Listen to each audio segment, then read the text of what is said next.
directly. I also would like to thank my colleagues, representatives of CCP of Manipur, who are directly or indirectly helpful to us in organizing this function. After all, but I would like to thank all those who are involved in organizing this inaugural function. Thank you.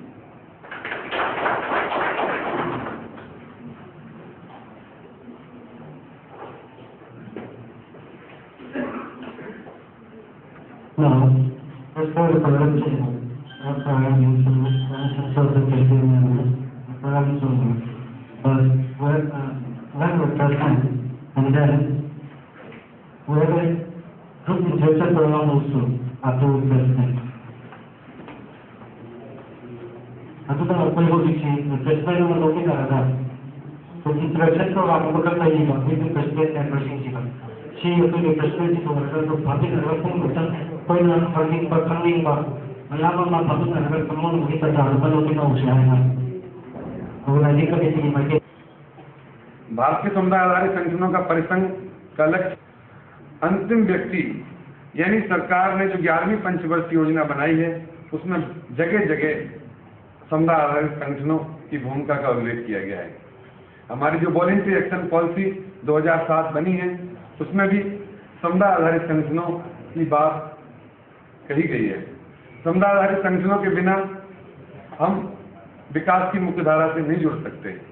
सरकार की योजना भी बोलती है कि एक पंचवर्षीय योजना का लाभ यदि अंतिम व्यक्ति तक समुदाय तक पहुंच जाता है तो हम विकसित भारत बनने में जो सपना हमारे लोग देख रहे हैं जल्दी ही विकसित भारत के अंग बनेंगे।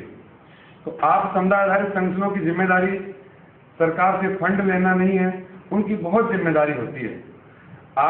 हम ऐसे संगठनों को ही जोड़ रहे हैं, ऐसे संगठन ही हमारे साथ आ रहे हैं जो जमीन से जुड़े हुए हैं, जो समुदाय के हित की बात कर रहे हैं।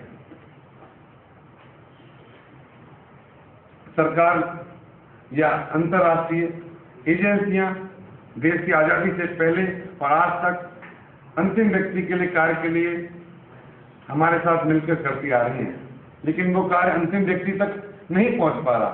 चंद लोग इस जो राशि है, जो हमारी राशि है, हम लोग ही अप्रत्यक्ष टैक्स के रूप में भारत सरकार को देते हैं। जितने भी सरकारी योजनाएं हैं ये सब आप लोग जानते हैं, आप सब लोग स्वयंसेवी क्षेत्र और विद्वान हैं कि सारा पैसा हमारा ही हम अपना वापस लेते हैं। लेकिन जब हमारा पैसा सरकार के पास तो पूरा से पूरा पहुंचता है, लेकिन जब हमको लौटते समय वो राशि बीच में ऐसे माध्यम होते हैं जो वो राशि अंतिम व्यक्ति तक नहीं पहुंच पाती। सरकारी तंत्र और सत्ता के दलाल उस राशि का दुरुपयोग करते हैं। तो समुदाय आधारित संगठन सोशल अपने घर की सारी व्यवस्थाओं का हिसाब रख सकते हैं, तो हमको सरकार का और सरकार की योजनाओं का हिसाब भी समुदाय आधारित संगठनों को रखना होगा। एनजीओ के स्कूल में पढ़ते हैं, मैं सरकारी स्कूल नहीं खोलती। स्कूल खोलने का काम केवल वॉलंटरी सेक्टर का है। तो लेकिन आज जिन लोगों ने उन स्कूलों को बनाया है, इतनी भव्य इमारतों को बनाया है, वो लोग उन स्कूलों से दूर है। दूसरे लोगों ने जो अपराधी तत्व के लोग हैं उन्होंने ऐसे बिल्डिंगों पर ऐसी प्रॉपर्टी पे कब्जा कर रखा है। तो एक ये प्रजातांत्रिक संस्थाओं में ऐसा भी होता है, कुछ लोग ऐसे संगठनों को तोड़ने के भी प्रयास करते हैं। उससे भी हमको नहीं करना, हमें एक विचारधारा को स्थापित करना है। स्वयंसेवी संगठन बनाने समय बड़ी कठिनाइयों का सामना करना पड़ता है। बनारस हिंदू विश्वविद्यालय की मालवीय जी ने स्वयंसेवी संगठन सरकार के ऊपर भी निर्भर नहीं रहे।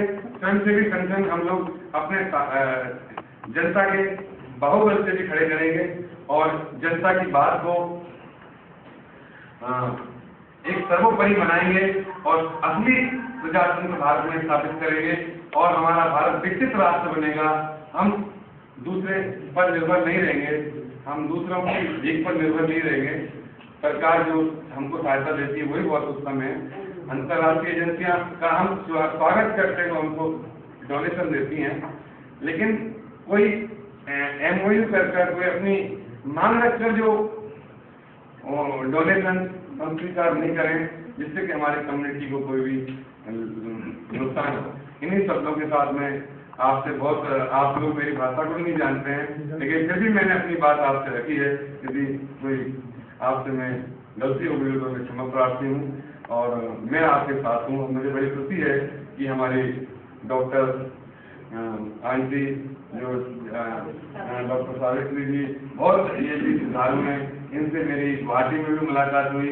इनके मन में भी इसी तरीके की भावना है। नंद किशोर जी और जो लोग दिल्ली में आए थे सेमिनार में, सब लोगों से अभी आपके गुवाहाटी में भी हम लोग सब मिले हैं, और सब मिलते रहेंगे।